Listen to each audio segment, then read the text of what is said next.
Class 9th के student ध्यान दें, आ गया आपका अर्धवार्षिक परीक्षा का संस्कृत का पेपर। तो देखिए हमारे पास आपका पूरा पेपर आ गया है, तो इसे आप जल्दी से देखिए और कंप्लीट करिए ताकि आपको पेपर में किसी भी तरह की कोई भी परेशानी ना हो और आप पेपर में अच्छे से अच्छे अंक प्राप्त कर सके। तो पहला प्रश्न है हमारा, उचित विकल्प चित्वा लिखत। तो लता शब्दश सप्तमी विभक्ते वचनश रूप भविष्यति, तो इसका होगा लताशु। अगला हमारा, भानु शब्दस्य चतुर्थी विभक्ते रूपम किम, तो भान्वे। अधोलिखितेषु अवयव पदम नास्ति, तो पत्र। बालक शब्दस्य पंचमी विभक्ति रूपम अस्ति, तो इसका होगा बालकात। अगला है हमारा, अत्र पूजन भविष्यति अस्मिन् वाक्य अवयव पदम अस्ति, तो इसका होगा अत्र।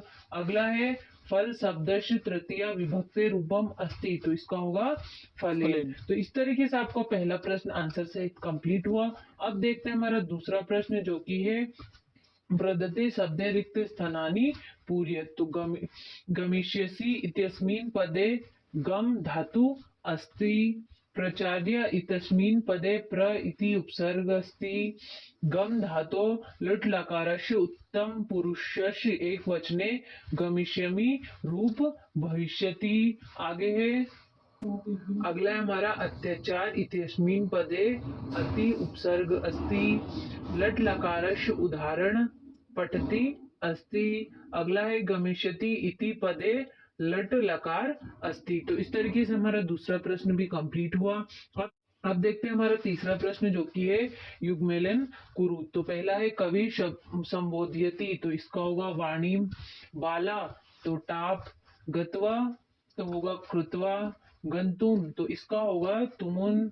अगला है, करणीयम, तो होगा अनियर। वणिक पुत्रश नाम, तो इसका होगा जिनार्दन। तो इस तरीके से हमारा तीसरा प्रश्न भी आंसर सहित कंप्लीट हुआ। अब देखते हैं हमारा चौथा प्रश्न जो कि है, एक पदेन उत्तरत। तो पहला है, सूर्यस्त इतस्य विलोम पदम भवति, तो सूर्योदय। सूर्य इतस्य पर्य पदम अस्ति, तो आदित्य। शिव इतस्य पर्य पदम अस्ति, तो महेश। प्रति बालक इत्यन्यो पदयो विशेषण पद किम, तो इसका होगा प्रीति। श्वेत इत्यय पदस्य विलोम पदम अस्ति, तो इसका होगा कृष्णा। प्राचीनम इतस्य विलोम पदम अस्ति, तो इसका होगा नवीनम। तो इस तरीके से हमारा चौथा प्रश्न भी आंसर सहित कंप्लीट हुआ। अब देखते हैं हमारा पांचवा प्रश्न जो कि है, शुद्ध वाक्याना समक्ष आम अशुद्ध वाक्याना समक्ष न इति लिखत। तो पहला है हमारा, प्रत्येक इत्यस्मिन् पदे अयादि संधि अस्ति, तो इसका होगा न।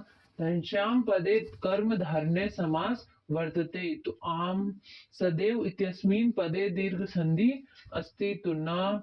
सूर्य धन ईश बराबर सुरेश भवति, तो आम। पितरो पदे अव्यवी भाव समास भवति, तो इसका होगा ना। स्वागतम इत्यस्मिन् पदे यण संधि अस्ति, तो इसका भी होगा आम। तो इस तरीके से आपका पांचों प्रश्न आमना भी कंप्लीट हुआ। अब देखते हैं हमारा छठा प्रश्न जो कि है, काल कश रस पिबती माता काम अधिशत सरोवर राणा हानि कदा भवती। इस तरीके से आपको सारे प्रश्नों को अच्छे से कंप्लीट करना है। आगे है आपका, ये रहा आपका 10वां प्रश्न, 11वां।